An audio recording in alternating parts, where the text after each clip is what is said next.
Hey guys, welcome back to Real Housewives Recaps. Today we're talking bad vegan. You guys, I got so many messages asking me to cover this, and you guys are just the best because holy cow, I'm completely obsessed. We are going to talk about this wild story. You know, I love a good swindle. I'm just so excited about this. Just one note, I have terrible allergies going on or a cold. Who cares? Doesn't matter. I'm fine. I just sound crazy. You'll hear it in my voice. We're going to move on from here. Okay. Um, you guys, this show, so good. So what, there's like 4 episodes, I think. I'm not even sure, but I just watched episode 1 and I had to come record this because I have so many thoughts. Now, first of all, thank you again for taking the time to write me to let me know I had to see this. I am so glad I got my eyeballs on this. If you have not seen this, it's on Netflix. I highly recommend you go watch it. Now, again, I'm only 1 episode in. I may end up hating the damn thing, but so far, I love it. I'm very excited about it. So much crazy stuff right out of the gate. But yeah, so I'm excited to talk about it, but this is my spoiler warning. I only know what happens in episode 1. If you want to talk about it with me, you're in the right place. If you don't want to know what happens, pause me, go watch it, come back, watch this afterwards. But I'm going to need all your comments on this one because I really, really want to get your thoughts on this whole situation. Wow, it's wild. I had not heard this story before, but I am very excited to dive into it.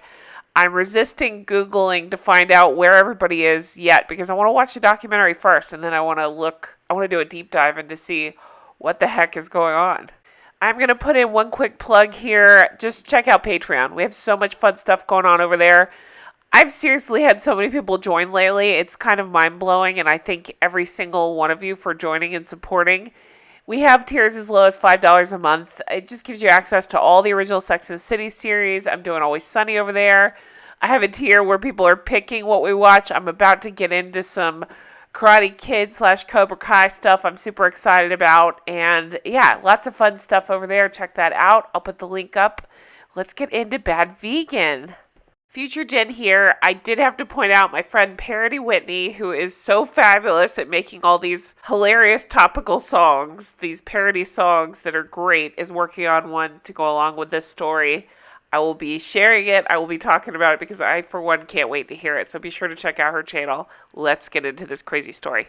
Okay, there are some key players in this story. I'm going to show you to them now so that way we can tell who's who in case you didn't watch it or in case you're watching this first or you just can't remember who is who.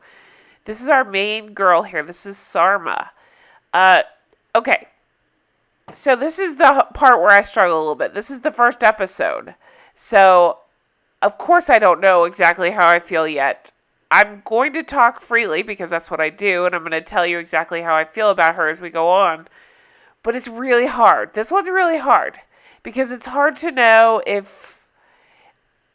I haven't fully made up my mind yet if she's the victim of brainwashing or if she's in on it or what exactly they actually haven't said exactly what they did yet. I'm dying to know. Again, I don't like to Google things. I like to just go in blind, so I don't know. But yeah, okay, so for the storytelling purpose, this is Sarma. She is the one narrating this whole thing. It's her story she's telling. She's just mostly face on at the camera.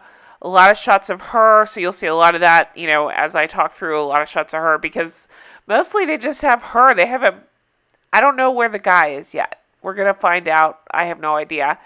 So we're just getting her side of the story, and I know there's always 2 sides, so that's why I'm struggling a little bit to know, it's convenient, some of the things she's saying. There's times where I'll point out she made some really dumb choices, but she could have been coerced pretty bad, it sounds like, too. So it's hard to say, but I do have a lot of opinions I'll be talking about. This is Sarma.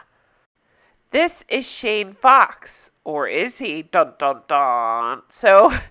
we start out learning this is Shane Fox, but then, I don't know, 3/4 of the way in, we learned he could be Anthony, I don't know how to say his last name, Strangis, I think they said. Yeah, interesting fellow, very curious to get into more about his background, but we'll get to him. This is her dog, Leon, and you're like, Jen, why are you showing me a picture of a dog? Well, he ends up having a lot to do with the storyline in a very weird way. So here's Leon. This is Alan. We see him interviewed quite a lot through this. He is a Vanity Fair journalist. This is Jeffrey. He is an investor. He ended up backing Sarma's restaurant. We see him quite a bit in this as well. And this is Alec Baldwin, who we all are familiar with, I'm sure. I have a lot of opinions. I'll get to that eventually. But he's not actually in this, but he sure has talked about a lot. If I took a drink every time they mentioned his name, well, I'd be trash. Okay, so like I said, I have seen this first episode, and I'm recording. Don't know what's going to happen yet. Don't know who I'm going to like and not like, so I can only report my feelings from right now. Sarma, you guys. So much to talk about. Well, first of all, this thing was so interesting to watch. It was like 45 minutes long, and it flew by. I'm super into this.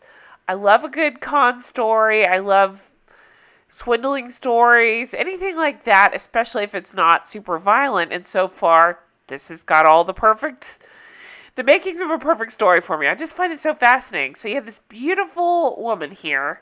We get her background, and her name is Sarma. And they do kind of jump around timelines quite a bit. This is that flash there was like the only allusion to the crimes that are going to happen. Otherwise, we don't know what's going to happen quite yet. So this is Bad Vegan. This is part 1, Mr. and Mrs. Fox. So the timelines jump around. We start out in 1994. We find out she got her undergrad in economics. She went to university, or UPenn. She ended up getting hired by Bear Stearns. And she was talking to somebody that worked there and kind of came to the realization, this isn't what I want to be doing. She's more interested in food, so she decided she's kind of weird about the way she speaks about things. I feel like there's tons of backstory that we're not getting, and I'm dying to know what it is, so you better believe I'll be Googling for 12 hours after this thing, but so she decided she would go to culinary school. She went to, I believe it was French culinary school. She focused on working in food. She then starts to talk about this guy, Matthew Kenny. He's a star chef in New York. She found out he was writing a book, and she really wanted to work on some of the recipes with him while he was working on the book. So she went to interview with him and got the job, but also they became a couple. This is him. He's very attractive. Now, when people talk about him, when they're, in this documentary, they talk about him being a great chef and, very good looking, all that stuff, but he was terrible with money, it sounds like. She alludes to it. Other people have alluded to it. They call him a bad businessman, a great chef. But they came up with this raw vegan, I don't know if they came up with it, but they got into the raw vegan thing. And apparently they were one of the only ones doing upscale New York raw vegan movement, whatever you want to call it. They have all these celebrities that like to go there. Owen Wilson, they talk about. We'll get into Alec Baldwin, good God, talk about a lightning rod, but just everybody. Tom Brady, Giselle, anybody who's anybody is hanging out there at this place. So from here we go to Los Angeles, California, 2020. We find out she's been arrested, but again, we don't really get, we time jump. We don't really get into that yet. I don't exactly know what she's done. I know what she's being accused of based on that article right there.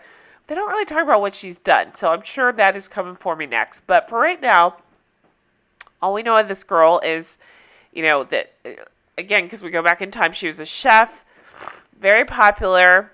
She was being photographed quite a bit with Matthew, and they were selling this, like, sexy couple, vegan, this social stuff. Well, they started to fall out. She didn't like that he wasn't a respected businessman. She started to resent him. She talks about his spending, where she tended to save. They both stayed and came to work every day, but it was tense. So Matthew calls up that investor guy I showed you, Jeffrey, and he says, listen, I can't work with her. You got to expel her. She calls him up and says, listen, I can't work with him. What are we going to do? So he weighs it out. He knows Matthew Kenny is a well-known chef, but he has a very bad reputation, versus Sarma, who had gone to Wharton. She had a good head on her shoulders. She was well-liked, very popular. So he was like, okay, I got your back. So he stuck with her. And they told Matthew to go, and it completely shocked him, but he's out. Okay. So she agreed to buy the restaurant to own it and had to immediately take on $2 million in debt. But then she could own that restaurant outright. She said it was scary. It was overwhelming.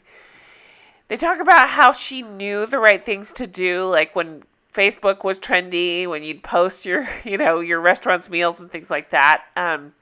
She would post things and it would garner attention, and people really liked the vibe of her restaurant. Okay, this is where the Alec Baldwin stuff comes up. And I'm not going to talk about what's going on with him now because personally I think he's an awful person, but I don't want to go there. I'll just say it's just terrible what's going on now. Okay, I would like to go into hilaria and talk about how you say cucumbers, I think she said. Yeah, I'd like to talk about that for about 4 days. Okay, so she brings up her friendship with Alec Baldwin. It's very weird. She says that he hung out there quite a bit. They had kind of I guess he flirted with her. She wasn't in the place to flirt back. She had just broken up with that chef guy. She talks about, she won't come out and say he wanted her, but the Vanity Fair guy, the writer, kind of breaks it down and says that he seemed to have a thing for her, whereas he would message her, I'm looking for something, I'm looking for someone. So she decided, well, maybe you need to get a dog. So she started looking through these pages about finding dogs. That's why this dog comes up, because that's how she found her dog. It's very mysterious at the beginning here, but she breaks it down later that basically he was into her. She was still reeling from her breakup, so she couldn't see him like that. But then eventually she became into him, but that's right at the time when he met Hilaria. I don't think I'm saying her name right, but it just makes me laugh to say it like that. He met Hilaria, but he met her at the restaurant. Hilaria. She's at another table. Hilaria. Oh, God. I know you all know what I'm talking about, but if you don't, Google that immediately because it is hilarious. Okay. Yeah, so it sounds like an unrequited thing because she refers back to him quite a bit throughout. And she's sad and insecure, and she calls herself that. I'm not trying to be mean. She said that she could be social at the restaurant, but she's not really a social person, so she struggled. So with this dog, it helped her kind of come out of her shell. It would help her kind of talk to people a little bit more, I think. She talked about being social up front, but then in the back of the house, she was just all business and didn't really want to socialize. Okay, so from here, she talks about Alec would tweet things, and this guy who he would tweet back and forth with him, Shane Fox. She started to notice him in the tweets. He would reply to things. They seemed to have a banter. He would do these silly, I don't know, drawings or something, and they talk about that, and she kind of got a kick out of it. They started playing, do you remember when Words with Friends was a thing? They would play Words with Friends, and then they kind of message each other on the side and kind of got flirty, and so they kind of spun a relationship out of that. It's very weird. This is where things get weird for me because she talks about, so he lives in Massachusetts. She's from Massachusetts. And they would have these online exchanges, and then they would start talking, and she's, like, they're talking about, like, being in love and getting married even before meeting. And, I mean, I know that happens to people. Great. Fine. Whatever. But Massachusetts isn't that far away from New York, and if he's as rich as he's pretending to be, and, if she's that interested in, I just don't understand why they didn't just make a point to meet up, but whatever. It took a while. They finally met up. They met, and in person, she talks about him being a little bigger than he was in his photos. She's like, it's fine. I can deal with it. He seemed to get her, and she talks about, again, this damn dog. Leon, I love dogs. It's not that. It's just she just leaves her life's decisions to Leon, the dog. She's like, Leon really liked him, so he must be okay. Oh, my God. So she brought him to the restaurant. This is where things get even weirder because she's very close to her staff at the restaurant. But some people she would say, like, this is my cousin, talking about him to them. is very odd. I don't quite understand. I understand being private and not sharing your personal life at work, but she talks about being like family with some of these people. She was flying to LA to visit some of them, and she's even really close to them, so it's just weird that she wouldn't tell them, but whatever. So when she would ask him things like, hey, what do you do? He was very mysterious about it. He referred to black ops. He kind of alluded to being in the CIA. In fact, she talked about on his computer, he had this, it was this thing where it would show like a CIA logo and you'd have to log in with a special password. Here it is right here. And he had a driver, he had an assistant, things like that. He would watch these drone surveillance things. He had a Bentley, and I don't know about Bentleys, but I guess he can add her to it. At one point, he went on some sort of mission with her where he came back with an envelope full of diamonds. And this is where I struggle, you guys, because I never want to victim blame. I just don't know yet if she's the victim, so I'm just going to tell you how I feel, because that's what I do. It's my channel. That's what I do.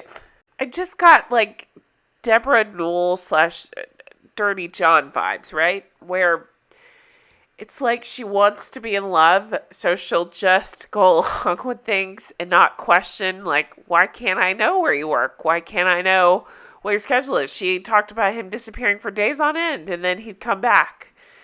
And she did say at one point she had had enough, so she broke it off for 2 weeks, but then he won her back, like, by offering to drive her to the city.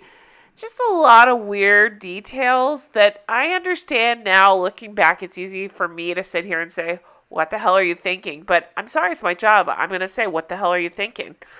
What the hell are you thinking? Like, what?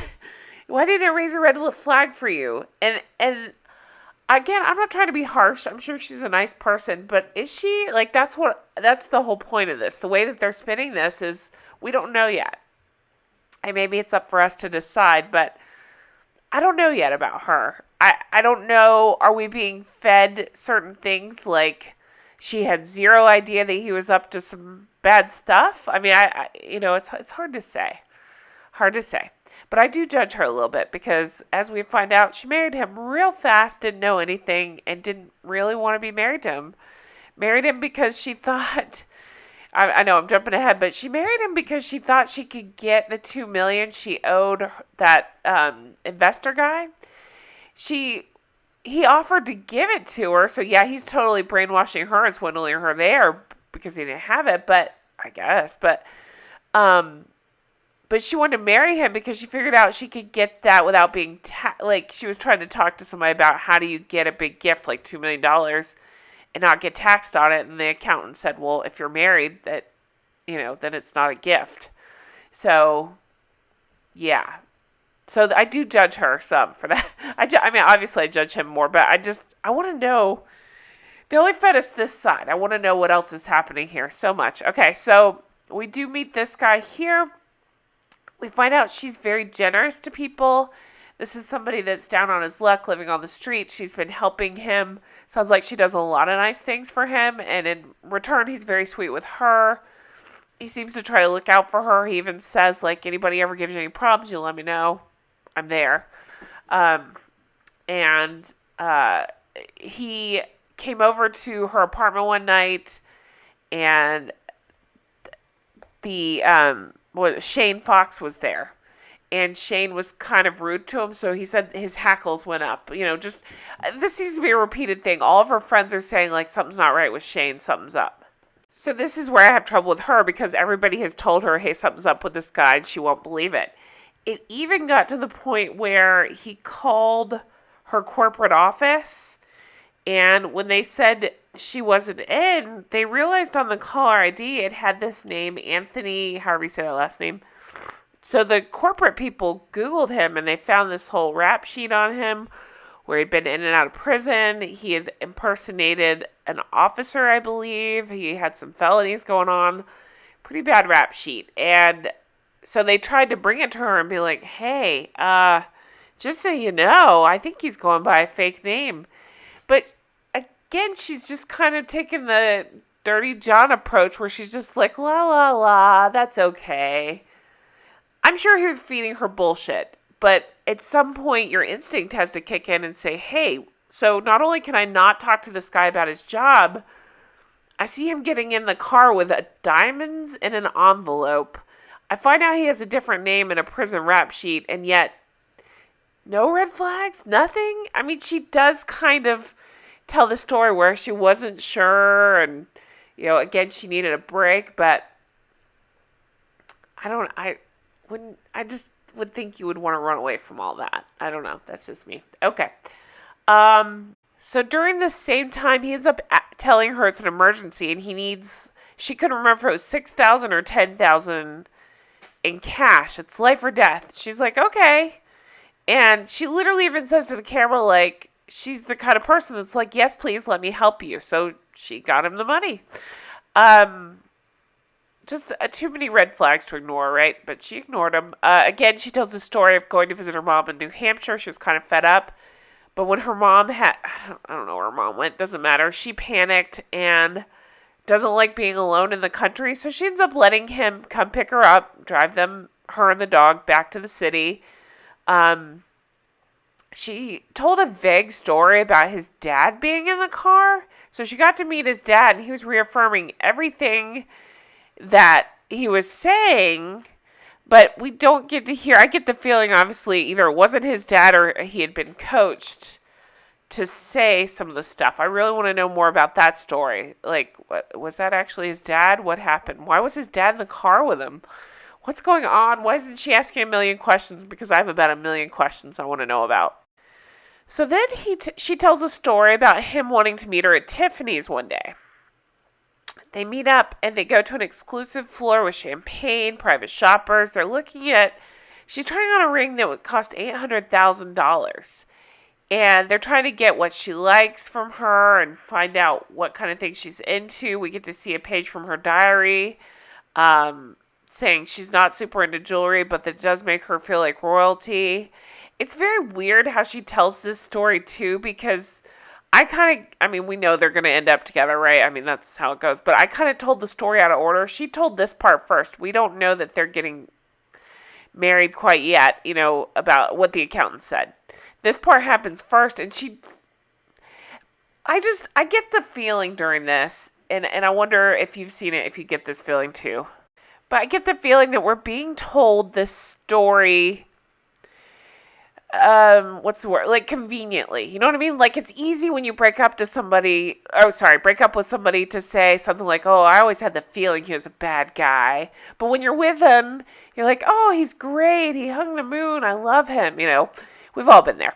But I just wonder if that's what's happening here, because she seemed to blindly dive into whatever he wanted to dive into. But now on the retelling, she's like, I wasn't sure. We went to Tiffany. We went to the St. Regis. We had a great time. Kind of a weird, I don't know if that's the producers withholding information to build up the suspense, but I felt like details of the story are missing. Like, it does not compute, need to know more. Okay, so they go to St. Regis afterwards. They didn't end up buying a ring, but still they're on cloud 9, I guess, having shopped for rings. So he likes to bring up the St. Regis thing a lot in texts. I understand that can be cult-like, brainwashing, whatever, where you evoke feelings in somebody and you remind them over and over of the good times, so that way you kind of keep, dipping into the serotonin of it all, that sort of thing. He begged her to go look at houses. He provides these documents showing he has like $22 million in the bank. Very Anna Delvey vibes, like where they haven't said he's made these bank records, but hello, he made these bank records. So it shows he has all this money, all these foreign currencies, all these apartments. Like I think they said one was maybe in Venice or Madrid or something. Okay. Meanwhile, she's swimming in debt. She still owes $2 million.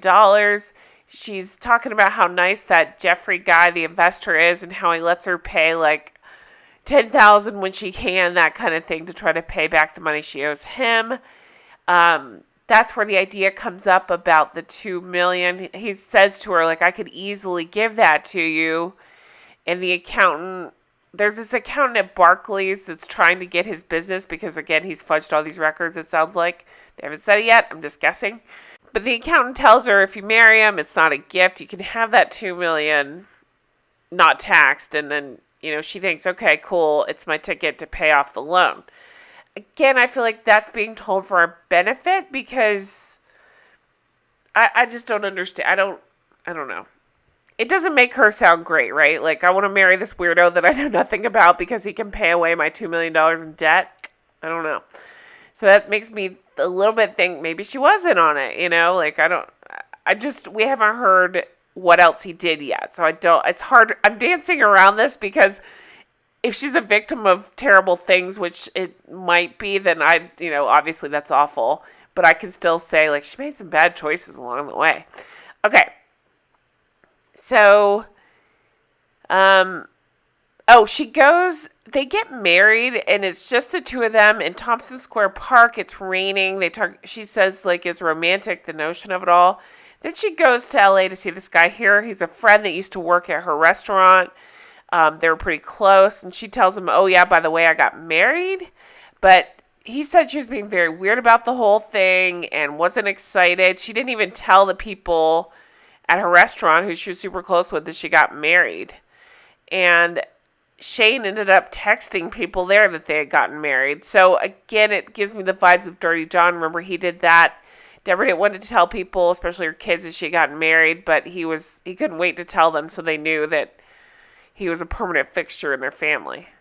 So, again, coworkers are talking to the camera saying it never was an affectionate relationship. They never were lovey-dovey. She didn't even tell her dad about the wedding. And, well, then Shane tells her that he has, like, government clearance, government affiliation. And now that she's his wife, she'd be protected too.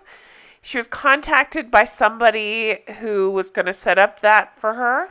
His name is Will Richards. So, of course, I assume, oh, well, he's just obviously just pretending and emailing her from this Will Richards guy. But then the last scene of this episode, we meet Will Richards. And he's like, hi, I worked with Shane for a long time. And then the episode ends. So, what? I don't believe that he's in the military or contract or anything like that. But I am curious, like, who are you? What's your story? Why were you trying to email her to get clearance? Like, I assume that Shane was maybe using this guy's name. I don't know, to try to get information on her. It's hard to say. I'm just guessing. I'm dying to know what happens next. But, yeah, so that's a wrap-up of episode 1. Damn, I talked for almost 30 minutes about it. I'm really into it, and I can't wait to see what happens in episode 2. It's really good. So if you haven't seen it, definitely go watch that. Thank you guys so much for watching this recap. I hope I did it justice because I really am enjoying it. And I can't wait to keep going with this. So let me know your thoughts. I hope you guys have a fantastic day. Thank you so much for watching. And I can't wait to talk to you again soon. Take care. Bye-bye.